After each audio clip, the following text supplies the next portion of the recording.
joining. And I'm so glad we can all gather in celebration of National Women's Small Business Month. I think, this is an amazing group of women, accomplished women and entrepreneurs who have so much to offer other ladies in this world and anyone for that matter who's starting a business. But I joined the Charm and Yardline team about 6 months ago, and Charm is a data and intelligence platform tracking growth in the D2C space, and Yardline is a capital market funding place.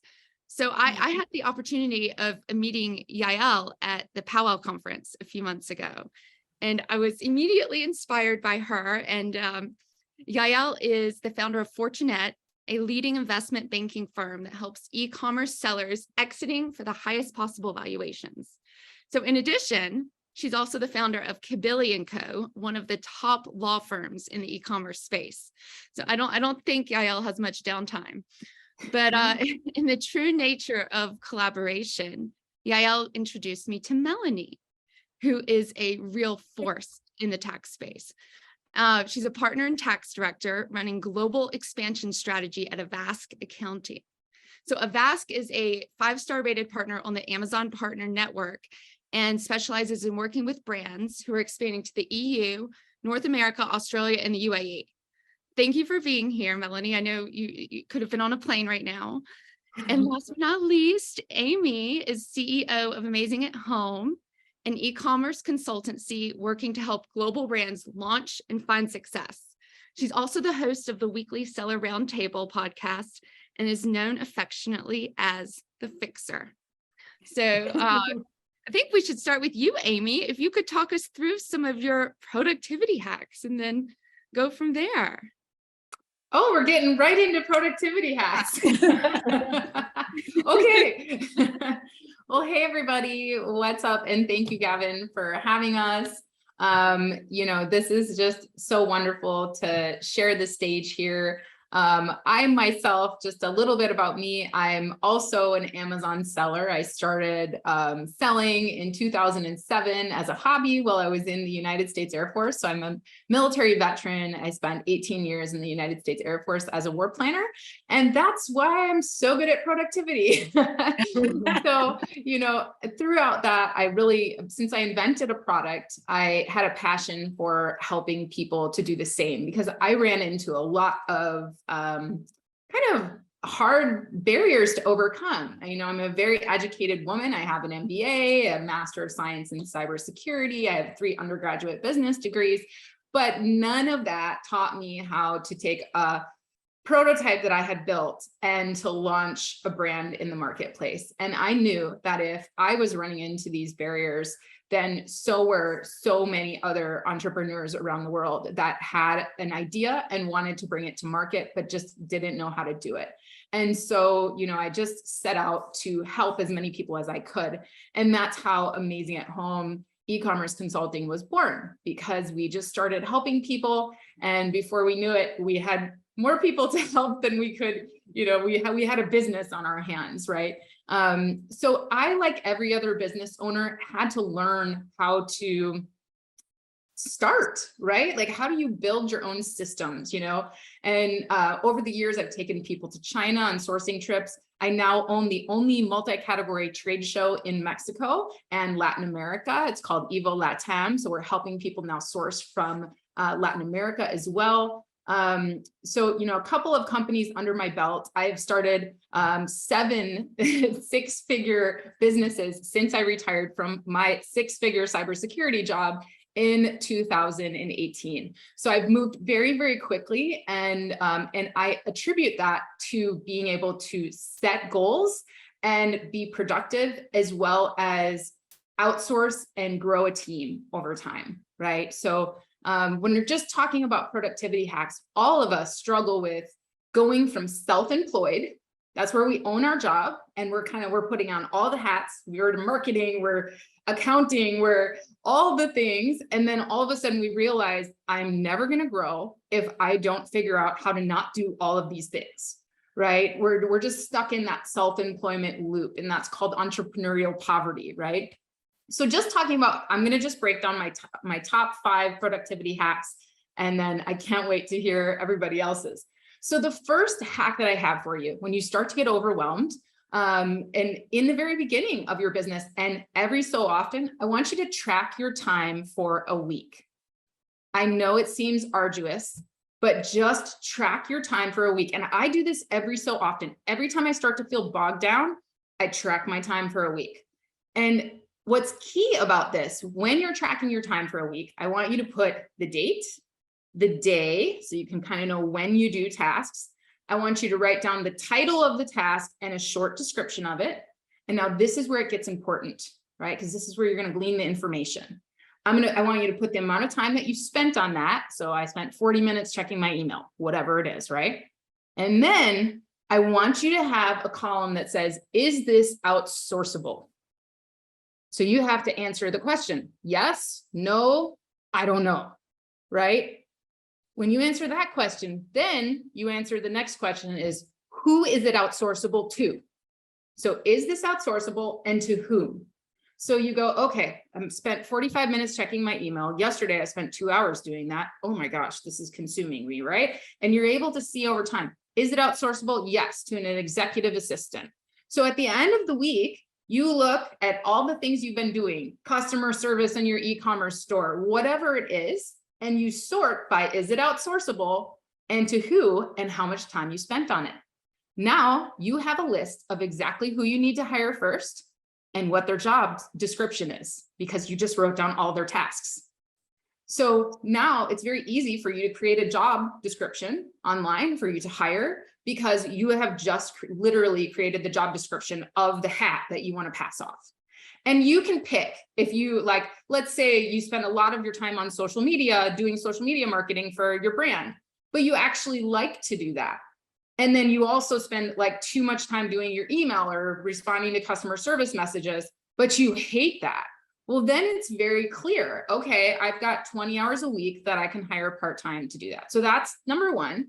Number two, after you make your first couple of hires, I need you to hire an ops manager. This is a key position, because when you hire somebody who can manage your operations, you now free up yourself for executive work. Because in the beginning, you're going to hire that first assistant, whatever, right? And you're going to be the manager. Not only are you going to be the CEO, you're going to be the manager. So you have to pass off the managerial stuff too. And you might not be big enough to do that yet, but you have to eventually get to the point where you can visualize your whole, organizational structure. Like eventually, hopefully you'll have a manager over marketing and you'll have a manager over this and that. But in the beginning, you need an operations manager. And that person can then manage the team, do your other hires, identify who needs to be hired, right? And that really frees up your time and allows you to keep growing. So those are your first two. And then the next thing is, and this is key, I work with an average of 40 brands a week. And of all the struggles I see, most of them can be chunked up to this one thing that you're not doing. And that's you're not planning. You're not sitting down and planning your goals on an annual, quarterly, monthly, and weekly basis. All I want you to do is write down your top 3 goals. In a monthly planning session, we just write down our top 3 goals, and underneath each goal, we write a short to-do list. And then we assign a week number, because the month has 4 weeks, right? We assign a week number to everything in that to-do list. And then we stack those tasks up on a Monday of a week. And then at the beginning of the week or the end of the previous week, you just plan out your week. Otherwise, you're just putting out fires and you're miserable because you have no goals and no focus. And comparison is the thief of joy. So if I'm over here looking at, oh, look at what Yael's doing. Oh my gosh, how does she do all of that? Look at Melanie. Man, she's always on a plane. She's always doing all these things. I can't worry about that. I have to worry about what are my goals and what am I doing? And and I train my team to do this too. I train my team. What are your priorities? What are your goals? And are they in line with our company goals? So we do our weekly syncs as a team, and we go over our goals for the month. And then each person goes through, these are my priorities. These are my top priorities. And here's anything that's keeping me stuck, right? So communication with your team, conducting regular planning sessions. Every time you feel stuck and overwhelmed, stop everything and hold a planning session. Stop and write down your top 3 priorities, that to-do list, and get focused again. And then finally, just template tasks are huge. So using template tasks, every time you do something, if you can create a template task for it, like a lot of people are like, oh, I don't like writing SOPs. I don't like doing all these things, right?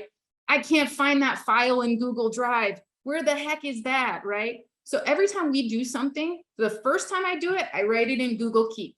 Google Keep is wonderful. You can add it on your phone. It's fully searchable on the web. Whenever it's an idea, if I come to a conference like AMZ Innovate next week, I'm going to be taking a ton of notes in my Google Keep, because then I don't have to focus on them. I can search them up later when I want to employ that tactic, but I don't have to worry about adding that to my goal list, because that's not on my goal list right now, right? I might want to return to that marketing hack later, but I just write it down in Google Keep.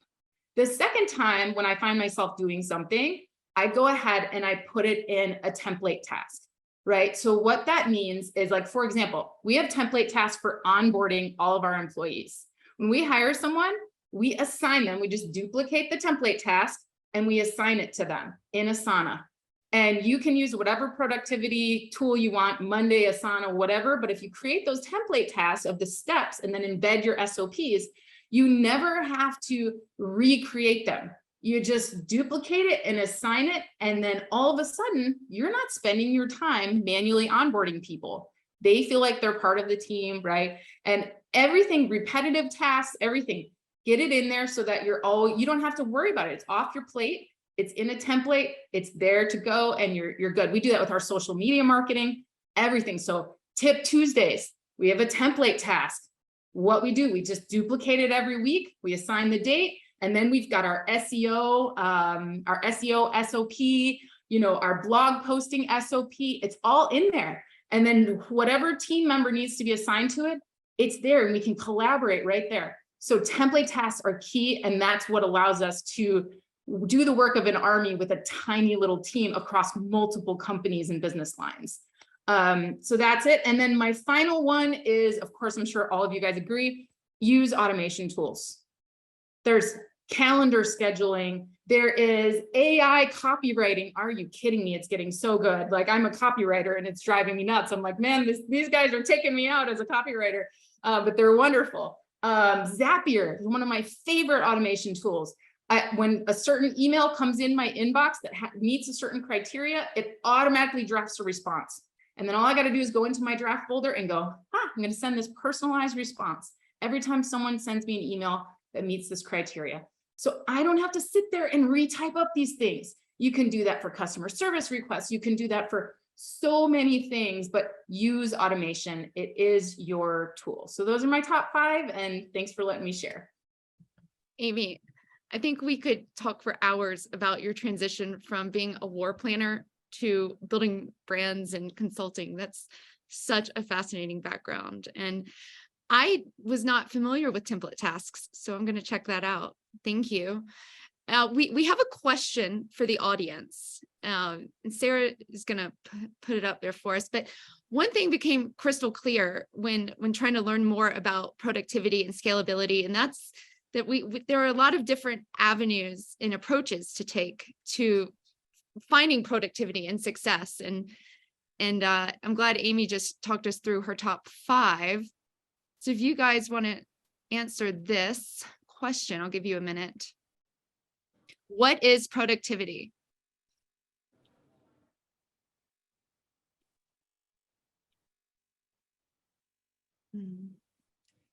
Man, these are some like in-depth, thought-provoking answers. I'm like, I don't know which one to pick. You know what else I learned? The word productive came about in 1610, and it's a French word meaning fit for production.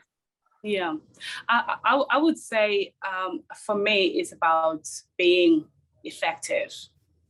Am I being effective in what I'm doing? Because I could be extremely busy and be a busy idiot. So that's perfectly put. We need to put that in quotes and No, honestly, I could be so busy. I grew up with a saying that when people used to ask you, how are you, Melanie? And you'll say, I'm just okay, because even if I complain, nobody listens. And I grew up hearing that said a lot. And I vowed that I will never say that to people. if I have a problem, I am going to communicate the problem. Now, I don't think maybe over communication can can put you into trouble at the same time. But I would take that probably communication is in the center of everything that we do as individuals. Even if you're starting off a business by yourself, there is a point whereby you need to communicate, whether that's with your virtual board of directors that nobody can see, and communicate that in black and white and write what is it that you want to be focusing on. For me, that's what sort of like surrounds the word productivity. It's about being effective. Yeah, I would completely agree with you, Melanie, about that definition, because, you know, right now I'm about to go to this Tony Robbins event, right? And you have to do prep work to go to any Tony Robbins event. And this is my first live event by Tony Robbins. I'm excited to go. But he talks about, what do you call the things that you're doing every day? Do you call it work? Work has a negative connotation to it, right? Oh God, I did so much work today. You know, like we think of work as work, right? Yeah. And are you thinking of it as your career? Like a career makes you think, you know, you're moving forward, you have forward momentum, or are you thinking of it as your mission? Right. Yeah. So being productive, like you said, you could just be busy all day and mark off a to-do list, and it feels good to mark off a to-do list. But if you're just miserable, and you're like, oh, I have so much work to do, I'm never going to catch up on this, and you never get to the point where you can be on your mission, then what's the point of working off the to-do list, right? Like if you can't grow to the point where you're working in your magic space every day and you're able to give that energy out, like you're just stuck. And so, yeah, I agree. Being productive is awesome if it's tied to something that makes you shine, where you don't run out of energy. Absolutely. Yes. I'll maybe add to that. I mean, for me, productivity is a lot around execution, and I think many people don't necessarily agree with me. Everyone has its own style, but in both companies, I usually start by doing and then see how it goes, and then build something around it, kind of proof of concept. And many times we find ourselves like, okay, we want to do, I don't know, social media. Let's prepare a plan, and then discuss the plan, and then have meetings about the plan. But let's do it. Let's start. Like, you know, you can spend a lot of time planning. But if you don't force yourself to execute every day a lot, nothing will move. So and sometimes, by the way, that leads to mistake, and I always surround myself with more analytical people that, you know, that would look at the whole picture. But you know, this is how I think new projects start. You know, we're considering a new service. If 5 different clients came to us and asked, do you do this? Do you offer that service? So it was like, okay, let's try and do it. Let's try and see how it goes.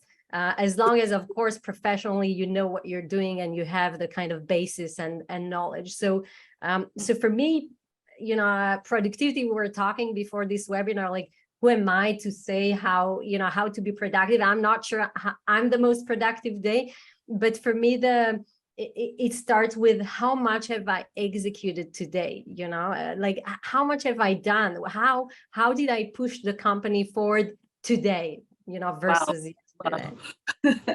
Wow, that is amazing. I mean, the last part that you say, how did I push the company today? And I think every entrepreneur that is there, maybe they need to ask themselves that question as they close down their computers or their door of their office, or even any employee, to be honest. Because I was going to say, if you can motivate your employees to feel the same way and be tied to company goals and see where they fit in and celebrate with them when you're completing those goals. Everybody gets to then celebrate and like, look what we did. You know, absolutely. I think many times we sort of like tie ourselves and thinking I didn't do well, or I'm not going to be starting this project, or I'm not going to be starting a company. I think it happens a lot with women, whereby they let their imposter syndrome hold them back from even execution. Even if they've started this company and there's a lot of stuff that's going on, they feel like, do you know what? I'm not going to start this project because of X, Y, Z. So already you've just put a huge obstacle in front of where you need to be.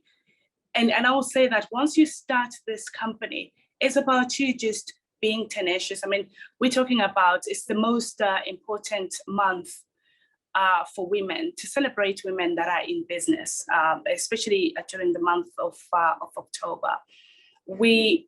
I don't think, I don't want to say that it's only women that needs to be celebrated, but I think where maybe there hasn't been a lot of opportunities for women out there, where most of the industries, and I would say, talking to probably all of four of us, we are in sort of like in a men's world. And the men, they're starting to sort of like really embrace us in e-commerce. They're starting to put us more on stage, which is something that is amazing for women. But at the same time, I would say it's an important month for us to actually understand and take a step back, and knowing that, you know, tenacity runs in our DNA. We need to be relentless. And I would say if you start counting, and I'll take it probably back to me, you know, when people tell me that you are so successful, I want to know the definition of success. How do you define success? Because, you know, sometimes when Yael or Emmy will say that, I'm like, I've just got loads of problems that are going on at the moment. I don't know what you're talking about success. But it's just a reminder to sort of like look back as to what you have achieved as a person, as a woman, I think most importantly, because we find our pace doesn't stop. And I don't know with you ladies, but I feel like I've got no stopping point. I am relentless. You put me in there. I just want to drive this horse. I wanna go for it. You know, it's that's why I'm saying that just all this being tenacity is part of our DNA, and you know, we just need to go for it. Melanie, people don't know you. For those who don't know you, I think you owe them your background and what you've done with your, you know, speaking about scalability, how you've scaled in the past year. You want to share? Yeah. So, I mean, when we started this firm, it seriously, it wasn't with a view, and I'll be honest with you, that it wasn't with a view that, you know, it was going to be this big company that it is today, giving opportunities to so many people. And I feel like I'm actually, right now, if you can ask me, what am I devoted to? I think I'm just devoted on giving people opportunities. It's like I just want people to achieve. But when we started this firm, this was, you know, I was looking for only 10 clients and be able to travel with my briefcase then and put all my clients in my briefcase and travel across the planet with my husband. And this was not on the cards. Now, this hasn't come in because I would say that we were lucky. I do believe in luck, but maybe not so much in business. I don't believe in hope in business, but I am hopeful outside business. And the reason why I don't believe in hope in business, because I don't think that hope can get you where you want to be as an individual. And that's why I sort of like don't count the successes that we've achieved as a business. We are today incorporated in more than 10 countries across the globe, including China. And guess what? I only know one word in Chinese, which is ni hao. That's my getting by name word. But we are in China. We are in the most I would say countries whereby I don't speak the language. Why? Because I think we have got great partners. We've got great members of staff whom we trust, who believe, and we believe that they are part of everything that we are trying to do as a company. I think at this stage that we are, I'm not going to go to a drill down because it is a long story. Yeah, I told you this story and we were sitting down having coffee. So, yeah. Melanie, can you give us a high level overview? Yeah, so I mean, we are where we are right now. We employ more than 200 people in our offices in Southampton, where I am today. But across the globe, we've got over 600 staff that are from partners and also our offices. So that's us. From a scaling point of view, we've scaled exactly like what Yael say. We've got 5 clients that are looking for a service and in a certain country, and we think, could we achieve this?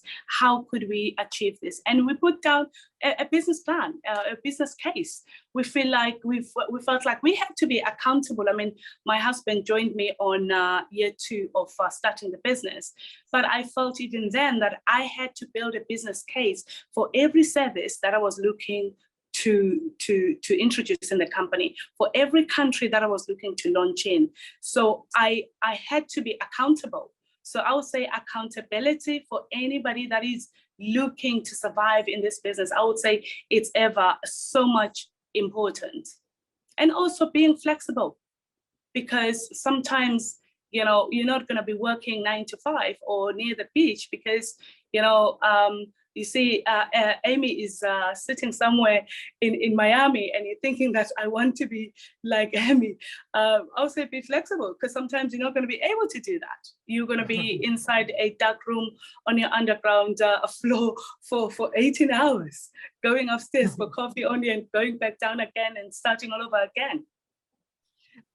Melanie, how do you hold yourself to all of these ideals? You know, how do you ensure you stay aligned to them every day? So it's having the people that you trust, and it's having the processes in place. I would say there's fewer accountancy firms out there that have got, I would say, probably what we have in place as a business.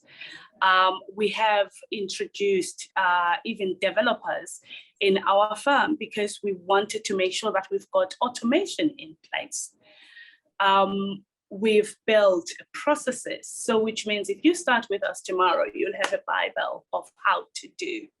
And this has helped us a lot from a recruitment point of view, from scaling, and also introducing more countries, because, you know, after that you use cross-pollination. And we've been lucky that everybody that is here, I would say the company culture from our point of view has been very, very important, because everybody that is in the firm will tell you that when I started here, I wasn't in this industry, now I learn this. And they are so generous and giving on content, on information among each other. Sometimes I don't even get involved, or most of the time I don't get involved even with inductions. Why? Because we've got a Bible for inductions. If you're being buddied with somebody else when you start, you know that you've got somebody who is going to be supporting you. So there's a lot of cross-pollination within our teams. And I would say it's building the right company culture. I love that. I love that. I can't wait to see where you take AVASK over, you know, the next few years. Thank you. Thank you.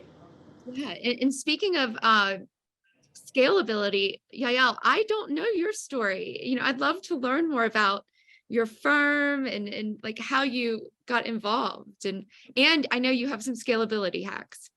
Yeah, I'll try to connect, not really hacks, but kind of maybe what we see as, you know, as a company that helps many successful sellers. So you kind of, like, in the last couple of weeks, we were busy trying to write who's the successful seller, like how, since we see so many and we've handled more than 100 deals, how does the successful seller look like, and what's the common trait of all those sellers. So I'll share what we see in terms of my background. I'm originally a trademark lawyer. I was an attorney at a firm, and then it started with one client who was an Amazon seller. I helped him with some trademark issues. And then he asked me if it's okay to kind of publish it on a group and, tell his story so that it won't happen to others and they won't infringe trademarks. And that kind of brought many other clients who had that similar need. And I got, I realized it's an amazing space. There are no lawyers in this industry back then in 2016. There was one. And so I started dealing with that, and it went super quickly because there are still very few lawyers in this industry. So word to mouth, and I decided to start the firm. And then later, we saw that many of those brands that we're dealing with wanted to exit, and there were brokers in the industry, but there were no investment banks. So we decided to start a separate company, which I started with my two amazing partners.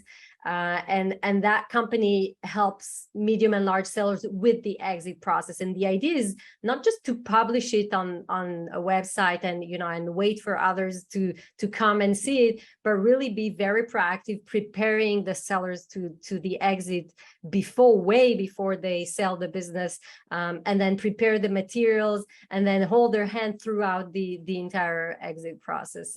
So that's kind of my journey today. We're all together, so about 45 people at Fortunet and 15 at the law firm, all really focusing only on e-commerce. That's all we do all day, like Melanie and Amy, I guess.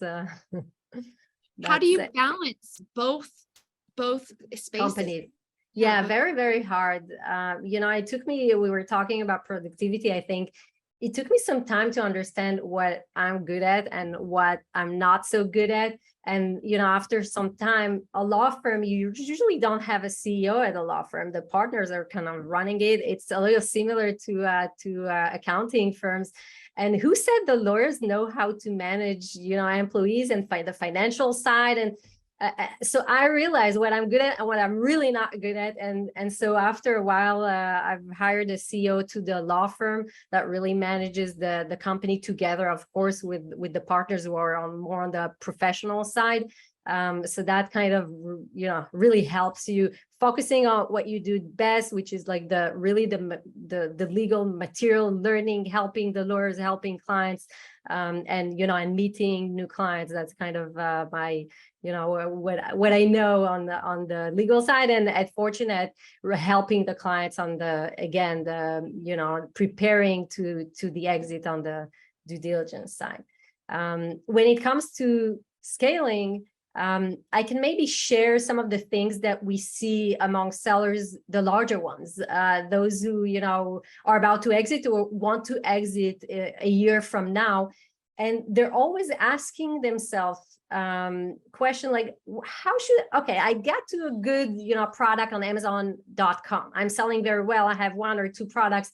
What should I do now? Should I take this, this product to Europe, to, France, Spain and Germany, UK, or should I start new products on Amazon.com? Which one is better? How should I scale? And I think that, if you ask us what we see from our perspective, I think that today, on today's Amazon, and not talking 2016, launching new products is difficult. It takes time. It takes a lot of money. Usually at the beginning, the margins are, close to zero. You sometimes lose money. And so I think Melanie is going to smile, but I think that the easiest way is really to go for global expansion. And when you go for global expansion, when you start with Amazon US and then you start with Europe or Canada, you get automatically, as the reviews. Your ad spend would be much lower than just starting a new product. So you get the reviews, less advertising, higher margins. And there's actually, I don't know if you guys know, and talking about hacks, there's Amazon actually tells you, Amazon has a kind of tool within Seller Central, probably Amy knows, which tells you your chances to succeed with this product in a different market. So you can check this product that works well in the US, what are my chances to succeed in Germany? And if you guys want, I can tell you exactly where it is on Seller Central, but that's an amazing tool. So for us, going global expansion, you see aggregators are really, focusing on that as well. That's a kind of quick win when they take over an account. And that's the first thing. Of course, variations are also easier than launching a new product. And another question around that, and maybe I'll pause here, but another question around that is, should I then go to other markets? Like, should I go off Amazon? Should I sell on Walmart? Should I sell wholesale? Should I sell on other platforms? And I think that here it's a big question. And we were talking about productivity earlier. I think sellers should know themselves. And we all know there's only 24 hours. You work, I don't know how much you work, but if you're like Melanie, you work 16 hours or 18 hours a day.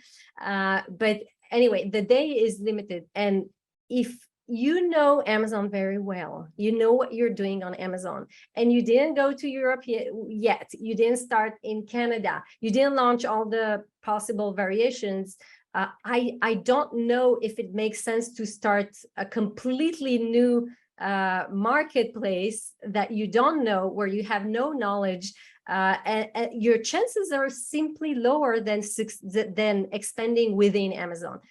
So people don't like when I say that, because it's really putting all your eggs in one basket. But if you look at productivity, if you look at how can I get the most and within a short period of time, and if you plan to exit somewhere in the next year or two, then you may want to focus. If you plan to grow the brand to 9-figure, then obviously expand on Amazon and then go further. And buyers, by the way, and I'll just end with that, buyers, you would think they really give a higher value to the business if you're on many marketplaces. But the truth is, aggregators prefer when you're focused. They would only give you a higher valuation if it's strong. If you have a strong Shopify, yes, you're worth more. If you just tick the box and you have 10% on Shopify, your valuation didn't go up. So it went up, but it is still 10%. So that's why these are things that there's a misconception. I should go as broad as possible, set on every possible platform, but we see sometimes sellers who do not succeed on other platforms, who lost a lot of money on other platforms, and then buyers don't want their business because it's too much, it's all over the place. I was going to add on there that it's from a scalability point of view, it's scaling to where there is a demand. If you are in the US already selling very successfully, and you've got people from Europe that are continuously ordering from you, that just might give you an idea that actually there might be a demand for my products. And also I've seen a lot of those use cases whereby people, they're scaling their business to European marketplaces or even to platforms outside Europe, just because they are looking at the fact that there is a demand from a client point of view. And it's having those 5 clients, isn't it? And making sure that those 5 clients, you can actually expand with them into marketplaces. And I know that I talk a lot, especially on diversification and scaling horizontally and vertically. But again, you need to sort of like look at your business as far as like, where is it at the moment? There is a lot of sort of like FOMO that goes on, I'll say, in our industry, where people, they sort of like fear that, because Amy's launched in Europe, so I should actually be launching in Europe, not actually thinking about their product that they have, and also maybe dealing with some of the urgent matters that they have at home, where they've actually launched their products first before sort of like galloping and launching in other markets. And Yeah. can I weigh in on that as far as when we talk about scalability, and something I've learned with my own brands, right? And in helping so many other brands, it's that most of the time where people get it wrong is in their foundation, in their initial setup, right? So most of the time they're spending way too much either at the supplier, or they're spending way too much with their warehouses or whatever, right? And they don't have any margin, so they're not making enough money on that product. And so really, you know, before you scale to another marketplace, before you do any of that, focus on your profitability and your sales volume and how you can improve that. And most of the time, improving your sales is all about looking at your session percentages. How are you converting for the customer? Are you in the right categories? How is your offer compared to your competitors? All of that. So if you can scale first your primary marketplace and make sure that you're tracking your unit economics. So many people are not tracking their unit economics, which are at the unit level. How much are you making on that product? And what most people are doing is they're looking in their Helium 10 dashboard or their Zon Guru dashboard. I'm not picking on software. Those dashboards are great, but they don't tell you what's going on in your business. So if you look at every product on its own and go, how profitable am I? What's my net margin on this? Like, how are things looking? And month over month, am I growing or am I sinking? And what do I need to do to change it?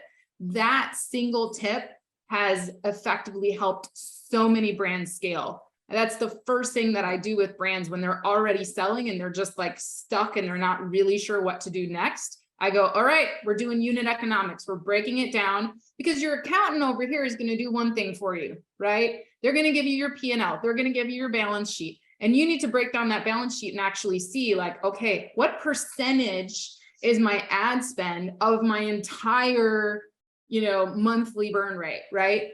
If that's 40%, well, do I have the sales to back it up? Do I have the margins to make that happen, right? So it's really important to not only like we track our balance sheet month over month and the percentage of each expenditure compared to our overall, monthly burn rate and everything, but then we also look at our unit economics for every single product month over month. So we're able to break down like, wow, this one is sinking us. We need to do something now about this product. Where if we just looked at that Helium 10 dashboard or whatever, right, we would just go, oh yeah, my ACOS is, my tacos is 20%. It's fine. Yeah. And you're bleeding. We get loads of that whereby clients, you're going to give them the proper P&L that's been prepared now by an accountant, and you're going to be arguing with the clients that you are actually correct because they've gone somewhere in some dashboards, they've seen information there, they're turning around and telling you, oh, my ad spend, it's 14%. You do the proper calculation of all the figures. Actually, it's not. It's 22%. It's 23%. Oh, why is that? Like, you're looking at the wrong information because you don't realize that maybe you made a $20,000 shipping mistake, which I've made one of those before. Maybe you did this or that. And if you're not actually comparing your actual P&L and your balance sheet with what's going on in your business, it's going to sink you every time. And, Yael's company, Fortunet, has helped me with that, right? My brand, we came to them, when we were first thinking about selling and preparing to exit, which by the way, all of you from the beginning of your businesses should learn what it takes to exit, because I learned so much that I wasn't tracking that I needed to sell my business. And, those little things really add up. And so learning about unit economics and stuff, it's huge. So I would definitely say if you want to scale, you've got to start there. You have to get a handle on it, because if you don't know what moves the needle, you're not going to move a needle. But I think it's having a thought like you are launching one brand and you're thinking you're launching it in America or you're launching it in Europe. Think global about that brand, that this brand, you might take it into other marketplaces. How will people view it? And also it's also having that cost analysis broken down by product. I mean, I've said this in another webinar that I was in, that I stopped somebody who was going to be launching their brand. Because I put through a cost analysis and I said, you will be working for me as an accountant, because you're going to pay my bills, I'll charge you for that. But you're not going to be making profits. So don't start this product at all. They don't talk to me like today because, I brought in the bad news. But I think I did the right thing from just telling that client that honestly, do not endeavor or work so hard on a product that is not going to be making money. But I would say also, if you're going to be looking at launching global, it's having the SOPs. If you don't have SOPs out in the US or in Europe, personally, I would say don't launch into another marketplaces because it just means that you're not ready. Yeah. Thank you. Amy, I see you responding to this question from the audience. And if anyone has any other questions, feel free, now is a good time to submit them. But in the vein of scaling, Jennifer is asking if, where you all go to find talent for operations managers, marketing managers, et cetera, that she hasn't had great luck finding good people to help scale. Any other advice there? I would say it depends. For us, we use mainly recruitment agencies from a professional services point of view. So we would use a recruitment agent that is going to be referring somebody over. And I'll say that probably part of the business that's the most difficult piece is recruitment. They say hire very slow. I wish I did that. And fire very fast. So to sum up what I answered Jennifer's question, such a great question. And it's really a struggle for everybody across the board. We use recruitment agencies as well. We love Multiply Me. They're really great. But everybody asks me, people that work with, because I consult for a lot of bigger companies in the industries, and my team comes in and we work for them and we hire new employees for them and we build out their business lines. And then we leave them better than we found them. And we come back and work on our team, right? So everybody that we've ever worked with has said, where did you find these rock stars? Like, where did you find them? And I'm like, it's not where I found them. It's what I did with them. If you're organized and you have the proper onboarding and communication and people feel they're held accountable and that they're going to grow and they understand their job, right? That is a totally different ballgame. I sync with my people every week. Every week we have an operations sync. Every week we have a technical sync to go over all of our websites and all the things that we need to do. And, and then our communication is constant. It's constant. It's on our onboarding documents. It's like, if you're not a good communicator, you're not a good fit for our team. And then the thing is, when you're hiring slowly, you need to have trial tasks, right? That allow you to assess how well this person is going to fit into your team. So we always come up with great trial tasks. We interview, right? We take our time. And then also we give them different assessments. So my ops manager will be like, okay, this person is a copywriter. I'm going to give them a typing test. I'm going to give them this, this assessment. We ask them to take a personality test.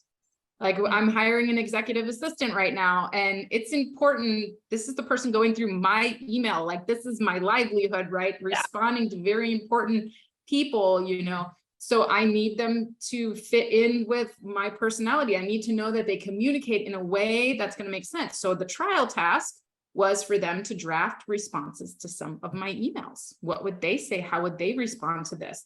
And it was very easy for me to go through those and see that this person either was a good fit or was not a good fit. And then, of course, finally, we interviewed them in person so that we could really see, like, okay, they're good on paper, because they could have just hired somebody else, right, to write that, had their cousin write that, whatever, right? So then actually interviewing them in person and making sure that they are who they say they are and that they are a good fit for you. But yeah, and then it goes into onboarding. So you're bringing them on the team. What's your process?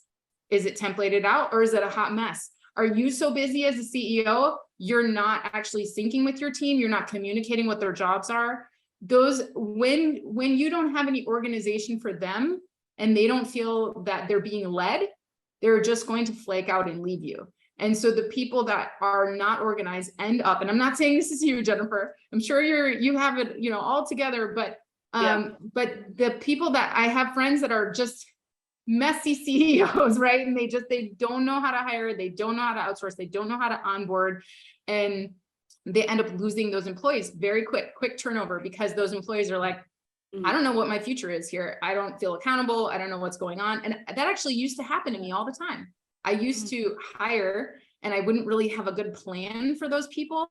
And before I knew it, they just kind of stopped coming to work. And I was like, oh, I didn't realize it was me. It was my problem. Yeah. I wanna maybe just jump in and add to what Melanie was saying earlier with the client who she gave him the bad news and he's not there and he's not in touch anymore. I think that if I told you we looked at the success for seller, and the one thing that we saw for almost all of them is that they're, first of all, flexible and they are okay learning from others. And what's interesting is that at the law firm, sometimes people call and we start a conversation and the guy tells me he knows everything, and then at some point I stop. So you know everything, you don't need to hire us. You're right, you know everything. I think that these sellers, they surround themselves with people who are like them or even smarter. One of our clients, who's an 8-figure seller, told me that he was looking for masterminds. He went from one to another to learn from other sellers until he found that one where he was the dumbest in the room. He knew that was the one. And he's extremely talented. He exited already with like over 20 million. And the guy, I spoke with him 10 minutes. And turns out he didn't know something really crucial about inserts. So I think one of the things I would advise on the scaling part, if you want to scale, if you want to grow, first of all, surround yourself with smart sellers. That's I'm not saying anything new. Most sellers know that. But try to learn all the time. Things change, especially on Amazon. And I'll share maybe one thing because I want to have the kind of practical advice here in terms of hacks. There's one thing that many sellers are not looking at, and they should. They should start at least looking at it, and that's influencers. Many of the brands spend tons of money on PPC, and PPC costs, we all know that the PPC costs are raising, and everybody's looking for alternatives. It won't replace PPC, of course, but it's a very good addition to bring traffic to your listings. And what's interesting, connecting it to productivity again, it's not as complicated as you think. There are tools these days, and maybe some of you know those tools, and I'm happy to share. There are tools these days that help you, that they tell you this influencer is selling your product and has sold that much for products like yours. The platform will connect you with that influencer and will do all the work, and you only pay if there are sales because of these influencers. So these are cool things that many don't know. From where we sit, we see all of course the cool stuff and what is driving growth these days. So that's something you should definitely look at. And I'll finish on my side with a small legal hack, not hack but advice.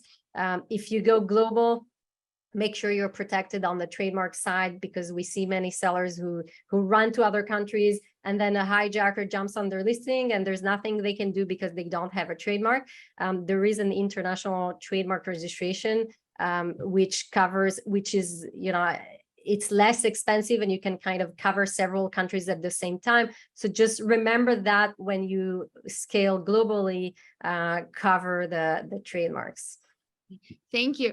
Yael and Amy and Melanie, I know we have 2 minutes left. So the poll earlier, the question, that was a trick question. There's so many definitions for productivity. So all 3 answers were correct, but we had like 70% choose the first one. So in closing, you can only be super tenacious and accountable and organized for, throughout the week. And then you inevitably need some downtime. So like, what are you guys going to do this weekend? Just an activity for your downtime. Oh, That's wow. So I With the kids. actually schedule in my fun.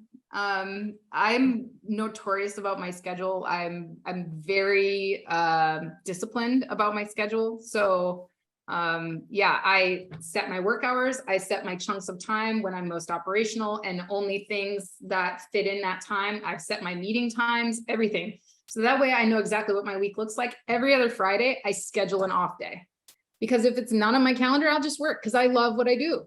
Right. So I'm happy to work 24/7. So if I have no discipline around it, I won't have any fun. So, you know, I actually have like fun things scheduled in my calendar, and I think about them ahead of time. I think about what I want to do, if I want to travel somewhere, if I want to do something, and I plan it into my schedule. So this weekend, we're doing a Halloween party at our CrossFit gym, and that's going to be a lot of fun. Nice. What about you, Melanie? So I am traveling this weekend. So that's the excuse that I have, that I am traveling this weekend. But I would say that if I wasn't going to be traveling, I think I would have been just sorting out my emails, because that's my fun. It's true. I seriously, to come back on Monday with 0 inbox, it's, for me, is one of the best things I could have. Take me anywhere, that nail shop or do anything, but my inbox is important that it stays on 0. And when the week starts, I have to start on 0.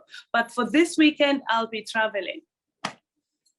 I hope it's a great trip. Yael, what about you? Well, I have 3 boys, so I spend time with the kids and family, and try to entertain them. So that's kind of how my weekends look like. But I'm going to say, Yael, because I would say a friend of mine in Israel told me something. He said, Melanie, have what's called a pit stop. He made an example of Formula One. He says, you know, the cars, they are running at a faster speed. Right. They get to a pit stop. Yeah. Teach yourself to pit stop. Exactly. I did try it, and I think it was fun until traveling came back. So I would say for anybody out there, have a pit stop. Yeah, absolutely. And don't screen emails during your stop. Right. We are at time, and I really appreciate all of you. Thank you. And thank you. Yeah, look forward to seeing you all soon in person, hopefully. Yes, yeah, thank you so very much for having Thanks, us. everybody. Thank you. Bye. Bye.